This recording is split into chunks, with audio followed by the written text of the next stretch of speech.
आज मैं आपसे दही बूंदियाँ बनाने का प्रॉपर तरीका शेयर कर रही हूँ। आप यकीन जानिए, अगर आप ये बूंदियाँ घर में बनाकर स्टोर करते हैं तो बहुत सस्ती पड़ती हैं, क्योंकि थोड़े से बेसन से ढेर सारी बूंदियाँ बनकर तैयार हो जाती हैं। और दूसरा, इन्हें बनाना बहुत ज़्यादा आसान है, बहुत जल्दी से बनकर तैयार होती हैं। और ये बूंदियाँ फोम की तरह बिल्कुल नरम और मुलायम, मुँह में घुल जाने वाली बनकर तैयार होती हैं। तो अगर आप रमज़ान में या आम दिनों में हेल्दी बूंदियों का इस्तेमाल करना चाहते हैं तो बूंदियां घर में बनाकर स्टोर कीजिए। आप इन्हें आराम से साल भर भी स्टोर करके इस्तेमाल कर सकते हैं। बस घर में बनाएं तो थोड़ा साइज छोटा बनता है, क्योंकि बूंदियां बनाने के लिए घर में मौजूद चमचों का इस्तेमाल करना पड़ता है, जिसमें सुराख छोटे साइज के होते हैं। बिस्मिल्लाहिर्रहमानिर्रहीम। अस्सलाम वालेकुम फ्रेंड्स, उम्मीद है आप सब खैरियत से होंगे। इस ट्रेनर में मैंने 2 कप बेसन शामिल किया है और ये हाफ कप गंदम का आटा शामिल किया है। आप जो भी घर में आटा इस्तेमाल करते हैं, चाहे वो फाइन आटा हो या गंदम का आटा हो, तो 2 कप बेसन में हाफ कप जरूर शामिल कीजिएगा। और इस ट्रेनर की मदद से आपने जरूर छान लेना है। हाफ टी स्पून या हस्बे जायका नमक शामिल किया है, 1/4 टी स्पून सफ़ेद जीरा, 1/4 टी स्पून अजवाइन। अब इन तमाम अज्जा को आपस में मिक्स कर लेना है। हो सकता है कि आपके माइंड में सवाल आ रहा हो कि आटा क्यों शामिल किया है। बूंदियों को लचकदार बनाने के लिए आटे का इस्तेमाल किया जाता है, ताकि भीगने के बाद भुरभुरी होकर टूटे ना। अगर मैं आपसे कमर्शियल तरीके की बात करूं तो जैसे मैंने 2 कप बेसन शामिल किया है और हाफ कप आटा शामिल किया है, तो कमर्शियल लेवल पर जब बनाया जाता है तो सिर्फ वो आटे या फिर मैदे के ही बने होते हैं, यानी कि 2 कप आटा और हाफ कप बेसन का रेशो रखा जाता है। और बेसन का कलर लाने के लिए ऑरेंज कलर का इस्तेमाल किया जाता है। और बाजार की बूंदियों में टेस्ट इनहेंसर के तौर पर चाइनीज सॉल्ट का इस्तेमाल किया जाता है। अगर आप भी चाहें तो इसमें टेस्ट इनहेंसर के तौर पर half tea spoon chicken powder शामिल कर सकते हैं। और अगर आपको चाइनीज सॉल्ट से कोई इशू नहीं है तो 1/4 टी स्पून चाइनीज सॉल्ट शामिल कर लीजिएगा। मैंने थोड़ा थोड़ा पानी ऐड करते हुए ये बैटर तैयार कर लिया है। बैटर की कंसिस्टेंसी इस तरह फ्लोइंग होनी चाहिए, यानी कि ना तो बहुत ज्यादा तेजी से गिरना चाहिए और ना ही टूट टूट कर गिरना चाहिए। मैंने इसमें टोटल 225 ml पानी इस्तेमाल किया है, यानी कि 1 कप प्लस 1/4 कप। इसमें ये मैंने हाफ टी स्पून मीठा सोडा यानी कि बेकिंग सोडा शामिल किया है और ये 1 टेबल स्पून पानी। बूंदियां बनाने के लिए सोडे का इस्तेमाल थोड़ा ज्यादा किया जाता है। अब इस बैटर में एयर पेनिट्रेट करनी है, जिसके लिए हमें इस बैटर को एक ही डायरेक्शन में बीट करना है। अगर आपको हैंड बीटर से बीट करना मुश्किल लग रहा हो तो आप इलेक्ट्रिक बीटर का भी इस्तेमाल कर सकते हैं। अब बस बैटर को फ्लफी हो जाने तक बीट कर लेना है। इसमें ये मैंने 1 चुटकी ऑरेंज फूड कलर शामिल किया है, जो कि ऑप्शनल है। मैंने तकरीबन 6 से 7 मिनट बैटर को बीट कर लिया है। अब देख लेते हैं कि बैटर में ठीक तरीके से एयर पेनिट्रेट हुई है कि नहीं। आप देख सकते हैं कि थोड़ा सा बैटर पानी में डालते के साथ ही फौरन ऊपर आ गया है। इसका मतलब है कि ये बैटर हमारी रिक्वायरमेंट के हिसाब से सेट हो चुका है। अब बैटर को कवर करके 10 मिनट ऐसे ही रहने देंगे ताकि बैटर मजीद सेट हो जाए। ये बैटर सेट हो गया है। अब आपको मैं इसकी कंसिस्टेंसी दिखा देती हूँ। आप ये देखिए कि किस तरह की कंसिस्टेंसी है, यानी कि ये बैटर गाढ़ा है लेकिन इसकी कंसिस्टेंसी फ्लोइंग है, यानी कि बहुत ज्यादा गाढ़ा भी नहीं है कि टूट टूट कर गिरे और पतला भी नहीं है कि तेजी से फ्लो करे।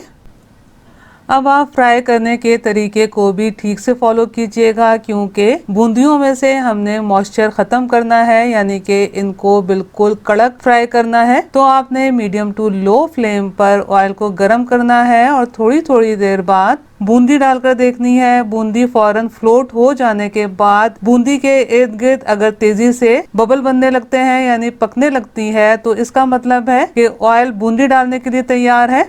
ये ऑयल बूंदियां डालने के लिए सेट हो गया है और फ्लेम को मीडियम टू लो ही रखना है। जिस तरह मैंने तेल का टेम्परेचर चेक करने के लिए बूंदी शामिल की है, इस तरीके से भी आप छोटी छोटी बूंदियां शामिल करके बूंदियां बना सकते हैं।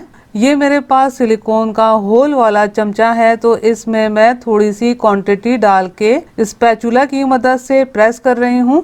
आप देख सकते हैं कि कितने अच्छे तरीके से बूंदियां ऑयल में गिर रही हैं।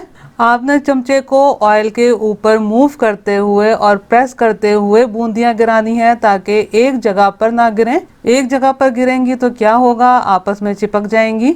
अगर थोड़ी बहुत आपस में चिपक भी जाएं तो मुकम्मल तौर पर फ्राई हो जाने के बाद सेपरेट हो जाती हैं। आप ये देखिए, अब तक फ्लेम को मैंने मीडियम टू लो रखा हुआ था। अब जब सारी बूंदियां ऊपर आ जाएं तो आपने फ्लेम को लो कर देना है। अब 20 से 25 सेकंड लो फ्लेम पर ऐसे ही पकने देना है, यानी कि चमचा नहीं चलाना। 20 से 25 सेकंड बाद चमचा चलाते हुए लो फ्लेम पर हल्का सा गोल्डन कलर आ जाने तक पका लेना है। आप देख सकते हैं कि बूंदियों पर हल्का सा लाइट गोल्डन कलर आ गया है, यानी कि ये बूंदियां हाफ कुक हो गई हैं। इन बूंदियों को मुस्तकिल चमचा चलाते हुए इस पॉइंट तक मैंने तकरीबन 3 मिनट लो फ्लेम पर पकाया है। अब तमाम बूंदियों को स्ट्रेनर में निकाल लेना है। बस सेम प्रोसेस से जो भी आपके पास होल वाले चमचे मौजूद हैं या फिर कद्दूकस की मोटी वाली जाली मौजूद है तो उनकी मदद से आप आराम से बूंदियां बना सकते हैं। बस बूंदियों को हाफ कुक करना है और निकालते चले जाना है। तमाम बूंदियों को हाफ कुक कर लेने के बाद बूंदियों को फुल फ्राई करने के लिए पैन की गुंजाइश के हिसाब से डबल बूंदियां शामिल करनी है। अब फ्लेम को मीडियम टू लो कर देना है और मीडियम टू लो फ्लेम पर मुस्तकिल चमचा चलाते हुए थोड़ा डार्क गोल्डन कलर आ जाने तक पकाना है। आप देख सकते हैं बहुत प्यारी सी गोल्डन कलर में ये बूंदियां फ्राई होकर तैयार हैं। अब इस पॉइंट पर फ्लेम को मीडियम टू हाई कर देना है और 5 से 10 second medium to high flame पर पकाना है ताकि इसमें से एक्स्ट्रा ऑयल निकल जाए। ये बूंदियां फ्राई होकर तैयार हैं। आप देख सकते हैं इनका कलर भी पहले से थोड़ा डार्क हो गया है और ये हमें थोड़ी इसी तरह डार्क फ्राई करनी है, क्योंकि जब हम पानी में सोक करते हैं तो इनका कलर लाइट पड़ जाता है। बस सेम प्रोसेस से तमाम बूंदियों को फ्राई करना है। ये हमारी बहुत मज़ेदार और बिल्कुल परफेक्ट बूंदियां बनकर तैयार हैं। अगर आप इन्हें सादे पानी में भिगो के रखते हैं तो आपको 35 से 40 मिनट भिगोनी पड़ेंगी और अगर हल्के से गर्म पानी में भिगोते हैं तो 15 से 20 मिनट में बहुत अच्छे तरीके से फूल जाती हैं। तो मैं आपको बूंदियों को पानी में भिगो कर भी दिखा देती हूँ कि कितनी बेहतरीन फूल के तैयार होती हैं। ये बूंदियां मैं बहुत हल्के से गर्म पानी में भिगो के रख रही हूँ। अगर आपके पास टाइम हो तो आप सादे पानी में भी भिगो के रख सकते हैं। आप इन बूंदियों को एयर टाइट जार में या फिर जिप बैग में एयर टाइट करके फ्रिज में 1 साल रख कर भी इस्तेमाल कर सकते हैं या फिर रूम टेम्परेचर पर तकरीबन 2 से 3 महीने आराम से इस्तेमाल की जा सकती हैं। लेकिन ख्याल है कि आपने इन बूंदियों को एयर टाइट करके ही रखना है। आप देख सकते हैं कि ये बूंदियां कितने अच्छे तरीके से फूल कर तैयार हो गई हैं। बहुत नरम और मुलायम, बिल्कुल फोम की तरह बनकर तैयार हुई हैं और यकीन जानिए बाजार के मुकाबले में बहुत मज़ेदार बनी है। मैं सिर्फ आपको डेमो के तौर पर चाट मसाले से तैयार किए दही में डालकर बनाकर दिखा रही हूँ। आपने मेरे तरीके से बूंदियां जरूर बनानी है और मुझे कमेंट्स करके जरूर बताना है कि आपकी बूंदियां कैसी बनी। रेसिपी पसंद आई हो तो लाइक कीजिए, अपने दोस्त अहबाब में शेयर कीजिए, चैनल को सब्सक्राइब करना और बेल बटन को क्लिक करना बिल्कुल भी मत भूलिएगा। आज मैं आपसे रमजान की मुनासबत से बड़ी जबरदस्त रेसिपी शेयर कर रही हूँ। मेरे पास काफ़ी रिक्वेस्ट आ रही थी कि बाजार में जो बड़े साइज की फुल्कियों के दही बड़े मिलते हैं उनकी फुल्कियां बनाना बताएं, जिन्हें दही भल्ले भी कहा जाता है। इन दही बड़ों का टेक्सचर अंदर से बिल्कुल फोम की तरह जालीदार बनकर तैयार होता है और इनके दरमियान बिल्कुल भी गुठली नहीं बनती और ये दही बड़े बहुत मजेदार, नरम मुलायम और मुंह में घुल जाने वाले बनकर तैयार होते हैं। आप ये दही फुल्कियां एक दफा बनाकर पूरा रमजान इस्तेमाल कर सकते हैं। ये दही बड़े बनाना बहुत ज्यादा आसान है, लेकिन इनको बनाने के लिए कुछ ऐसी टिप्स और ट्रिक्स हैं जिनको फॉलो करना बहुत जरूरी है। तो कोशिश कीजिएगा कि वीडियो आखिर तक देखें और तमाम पॉइंट्स को ठीक से फॉलो करें। ये मैंने माश की दाल का आटा लिया है जो कि रमजान के दिनों में किसी भी सुपर स्टोर या चक्की से बहुत आसानी से मिल जाता है, लेकिन कोशिश कीजिएगा कि माश की दाल को किसी चक्की से पिसवा कर आटा बनवा लें। ये मैंने चक्की से ही पिसवाया है। आप इसका टेक्सचर भी देख लीजिए कि इसी तरह गंदम के आटे की तरह पाउडर फॉर्म में होना चाहिए। माश की दाल का आटा आधा किलो लिया है और ये आधा किलो ही बेसन लिया है, यानी कि माश की दाल का आटा और बेसन बराबर क्वांटिटी में इस्तेमाल करना है। बेसन में गुठलियां सी बनी हुई होती हैं, तो बेसन को ज़रूर पहले छान लेना है। तो ये मैं स्ट्रेनर की मदद से बेसन को छान रही हूँ। माश की दाल के आटे को भी छान लेते हैं कि इसमें ग्रेन्स वगैरह मौजूद हों तो वो निकल जाएं। छान लेने के बाद माश की दाल के आटे को और बेसन को बहुत अच्छे तरीके से आपस में मिक्स करके यकजान कर लेना है। दोनों फ्लोर मुकम्मल तौर पर आपस में मिक्स हो गए हैं। इसमें ये मैंने सिर्फ 1 टीस्पून नमक शामिल किया है और ये 1 टीस्पून कुटा हुआ सफ़ेद ज़ीरा।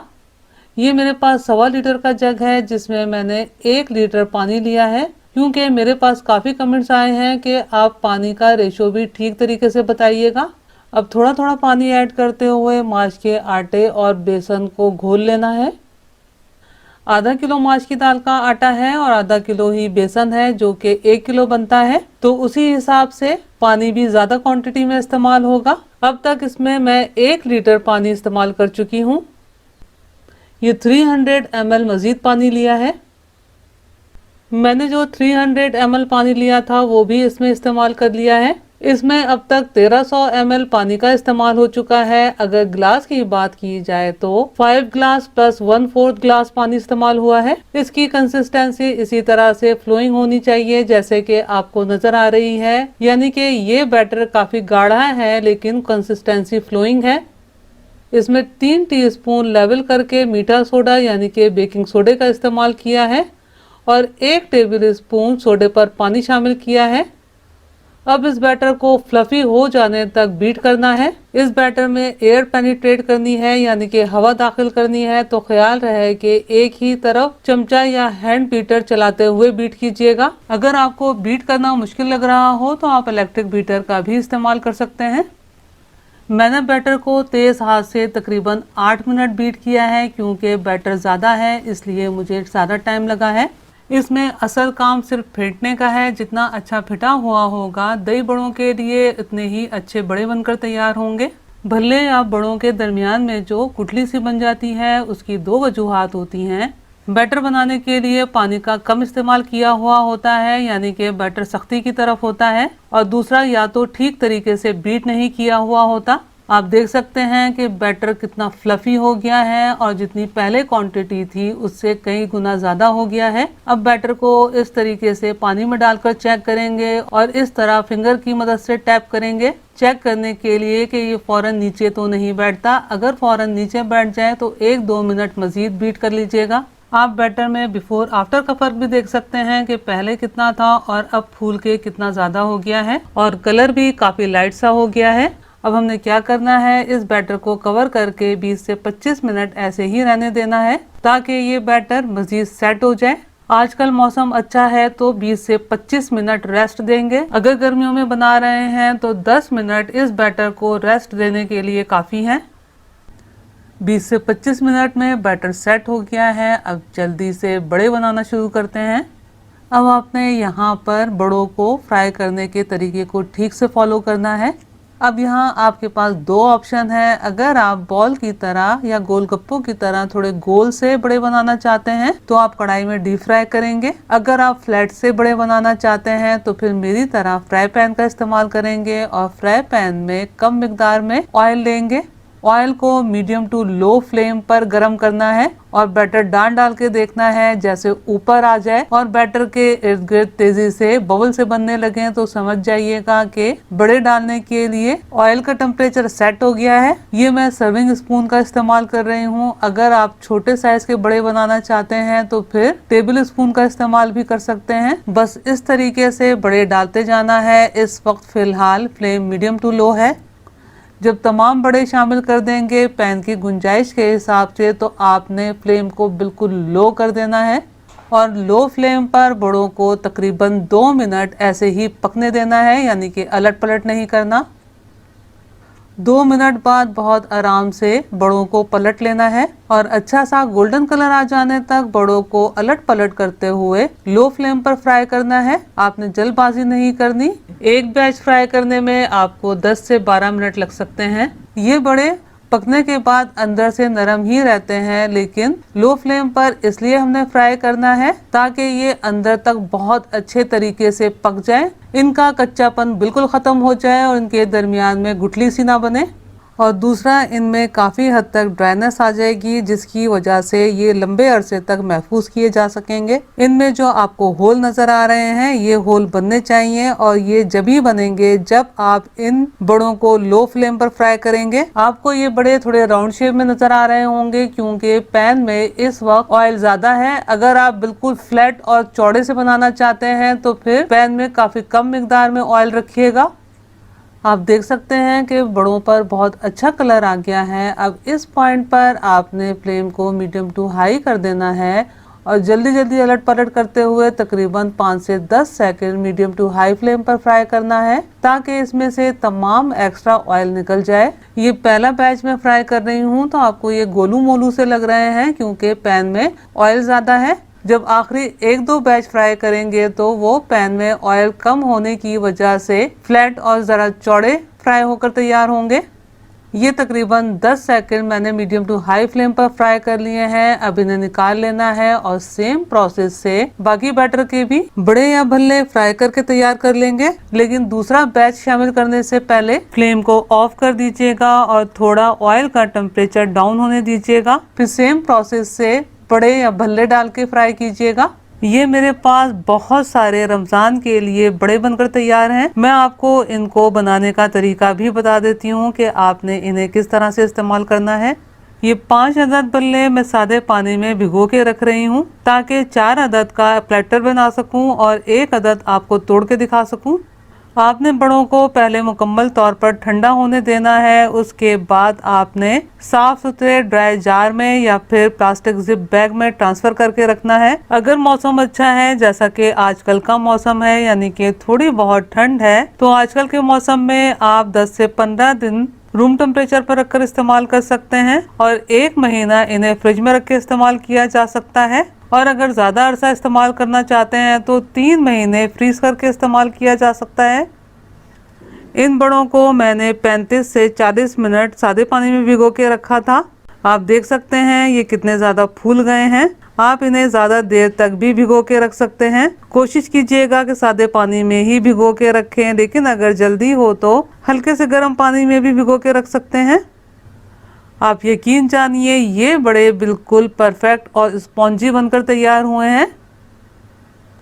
अब आपने बड़ों को इस तरह दोनों हाथ की मदद से प्रेस करते हुए निचोड़ना है, यानी कि इनमें से पानी निकाल लेना है। अब मैं चारों बड़ों को निचोड़ के प्लेट में ट्रांसफर कर लूंगी और इन पर फिटा हुआ दही डालूंगी और हर बड़े पर हरी चटनी, इमली की मीठी चटनी डालूंगी और चाट मसाला और कुटी हुई मिर्चें छिड़कते हुए डालूंगी। आप चाहें तो मीठा दही तैयार करके मीठे दही बड़े भी बना सकते हैं। आपने मेरे तरीके से ये बड़े ज़रूर बनाने हैं और मुझे कमेंट्स करके ज़रूर बताना है कि जो आपने बड़े बनाए वो कैसे बने। अगर आपको मेरी रेसिपी थोड़ी सी भी पसंद आई हो तो लाइक कीजिए, अपने दोस्त अहबाब में शेयर कीजिए, चैनल को सब्सक्राइब करना और बेल बटन को क्लिक करना बिल्कुल भी मत भूलिएगा। आज मैं आपसे चाट पापड़ी बनाने का परफेक्ट तरीका शेयर कर रही हूँ। मेरी काफी बहनों को शिकायत है कि जब वो चाट पापड़ी बनाती हैं तो थोड़ी देर बाद चाट पापड़ी नरम पड़ जाती है या फिर कुछ दिनों बाद स्मेल आने लगती है। तो चाट पापड़ी बनाना बहुत ज़्यादा आसान है, बस इसे बनाने का एक खास तरीका होता है। तो मेरी तमाम टिप्स और ट्रिक्स को फॉलो करते हुए आप चाट पापड़ी बनाइए। आप साल भर के लिए भी इन्हें स्टोर करेंगे तो ये खस्ता और करारी रहेंगी। बोल में मैंने 2 कप मैदा शामिल किया है, हाफ टी स्पून या हस्बे जायका नमक, हाफ टी स्पून सफ़ेद ज़ीरा, 3 टेबल स्पून मेल्टेड घी शामिल किया है। आप कुकिंग ऑयल भी शामिल कर सकते हैं, लेकिन बेहतर है कि इस पॉइंट पर घी का इस्तेमाल कर लिया जाए। तमाम अज्जा को आपस में मिक्स कर लेना है और बहुत थोड़ा थोड़ा पानी ऐड करते हुए बहुत सख्त डो तैयार करनी है। ख्याल रहे कि चाट पापड़ी बनाने के लिए काफी सख्त डो दरकार है, क्योंकि अगर आपने नरम डो तैयार की तो क्या होगा, चाट पापड़ी पूरी की तरह फूलने लगेगी और अगर बन भी जाए तो थोड़ी देर बाद नरम पड़ जाएगी। तो आप जितनी ज़्यादा सख्त डो तैयार करेंगे उतनी ही अच्छी और करारी चाट पापड़ी बनकर तैयार होगी और फ्राई करते हुए ऑयल भी बहुत कम सोक करेगी, यानी कि चाट पापड़ी ड्राई ड्राई सी बनकर तैयार होगी। मैंने इस पॉइंट तक सिर्फ हाफ कप पानी इस्तेमाल किया है। आपको बोल की बेस में जो खुश्का नजर आ रहा है, अब इसी में आटा गूंथते हुए आटे को सख्त कर लेना है, मजीद पानी इस्तेमाल नहीं करना। चाट पापड़ी के लिए ये परफेक्ट सख्त डो बनकर तैयार है। अब डो की सरफेस पर चंद कतरे कुकिंग ऑयल के लगाकर मैं कवर करके रख रही हूँ। अब 10 से 15 मिनट इसे ऐसे ही रहने देंगे ताकि डो सेट हो जाए। ये डो सेट हो गई है। डो को मैंने सरफेस पर रखा है। अब 2 से 3 मिनट मजीद गूंद लेना है ताकि डो लचकदार हो जाए। आपको डो की सख्ती का अंदाजा गूंदने से ही हो रहा होगा कि कितनी सख्त डो गूंद के तैयार की है। डो को मैंने 2 हिस्सों में डिवाइड कर लिया है। एक हिस्से को बोल में ट्रांसफर करके रख दिया है ताकि ड्राई ना हो। आटे के पेड़े को मैंने रोल करते हुए स्ट्रेच कर लिया है। अब छोटे छोटे पीसेस में कट कर लेना है। अब इसमें से एक पीस लेंगे और हल्का सा पेड़े का शेप दे देंगे। अब इस छोटे से पेड़े को पतला सा बेल लेना है। हो सकता है कि आपके माइंड में सवाल आ रहा हो कि पेड़े को अगर बहुत बड़ा बेल लिया जाए और कटर से काट लिया जाए तो ये आटा इतना सख्त होता है कि इसे बहुत पतला और बड़ा बेलना मुश्किल हो जाता है। तो इस तरह पीसेस बनाकर हल्का सा पेड़े का शेप देकर बेल लिया जाए तो बेहतर है। और जरूरी नहीं है कि इनको गोल बेलने की कोशिश की जाए। जैसे आड़ा तिरछा भी बेल जाता है तो कोई मसला नहीं है। हमने तो पापड़ी बनानी है और पापड़ी चाट वगैरह में तोड़कर ही शामिल की जाती है। बस इस तरह बनाते जाएंगे और साइड पर एक दूसरे के ऊपर रखते चले जाएंगे। आटा सख्त गूंदा है और आटे के अंदर घी का भी इस्तेमाल किया है तो ये आपस में बिल्कुल भी नहीं चिपकेंगी। अगर आर्जी तौर पर चिपक भी जाएं तो फ्राई करते हुए सेपरेट हो जाएंगी।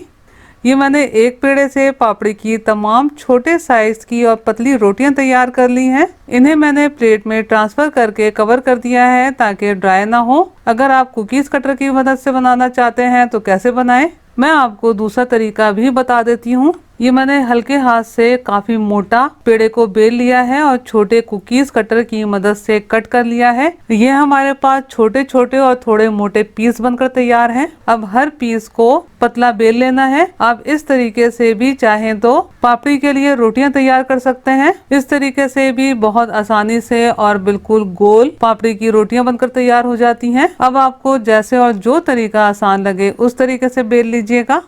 अब जल्दी से चाट पापड़ियाँ फ्राई कर लेते हैं। बाजार से आप जितने भी फ्राई आइटम खरीदते हैं वो सब के सब घी में फ्राई हुए हुए होते हैं।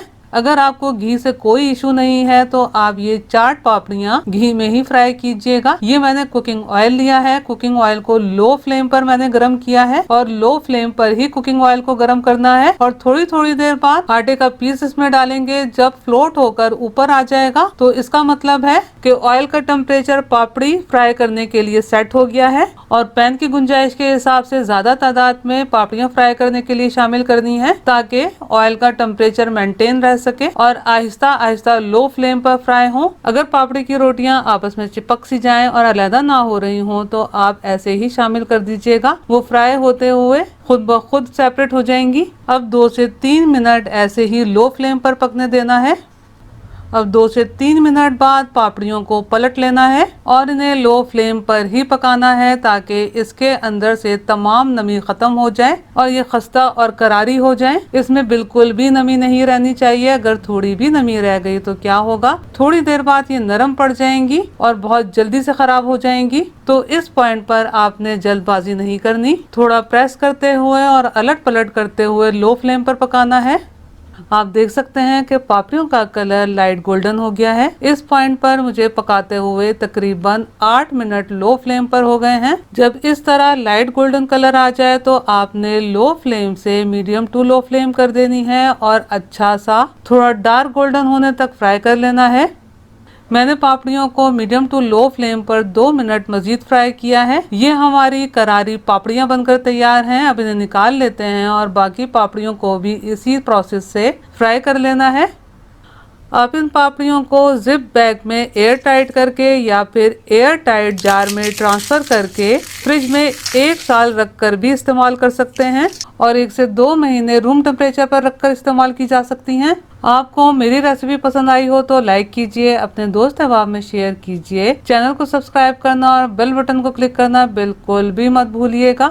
आज मैं आपसे दही बड़ा मसाला बनाने का बिल्कुल सही तरीका शेयर कर रही हूँ क्योंकि दही बड़ा मसाला बनाने में और चाट मसाला बनाने में फ़र्क होता है। पैन में मैंने 15 अदद साबुत कश्मीरी लाल मिर्चें शामिल की हैं और ये 10 अदद साबुत लाल मिर्चें। अब मीडियम टू लो फ्लेम पर मिर्चों को भून लेना है। दही बड़ा मसाला के अज़ा जितने अच्छे तरीके से भुने हुए होंगे, यानी कि इसका कच्चापन भून के ख़त्म किया हुआ होगा, तो उतना ही अच्छा मसाला बनकर तैयार होगा। मिर्चें भुनने में थोड़ा टाइम लगता है, तो पहले मीडियम टू लो फ्लेम पर मिर्चों को भून लेना है। साबुत मिर्चों पर अच्छी खासी डस्ट लगी हुई होती है, तो पहले किचन टॉवल से मिर्चों को ज़रूर साफ़ कर लीजिएगा। मैंने कश्मीरी लाल मिर्चों का इस्तेमाल किया है क्योंकि दही बड़े मसाले का कलर बहुत अच्छा आ जाता है। अगर आप चाहें तो सिर्फ साबुत मिर्चों का भी इस्तेमाल कर सकते हैं। 2 से ढाई मिनट मिर्चों को भून लिया है। अब फ्लेम को लो कर देना है और बाकी अज्जा शामिल करने हैं। 4 टेबल स्पून सफ़ेद ज़ीरा शामिल किया है, 2 टेबल स्पून साबुत धनिया, ये 1 टीस्पून साबुत काली मिर्ची शामिल की हैं और ये सिर्फ 4 अदद लौंगे शामिल करेंगे। अब इन तमाम अज्जा को लो फ्लेम पर भून लेना है।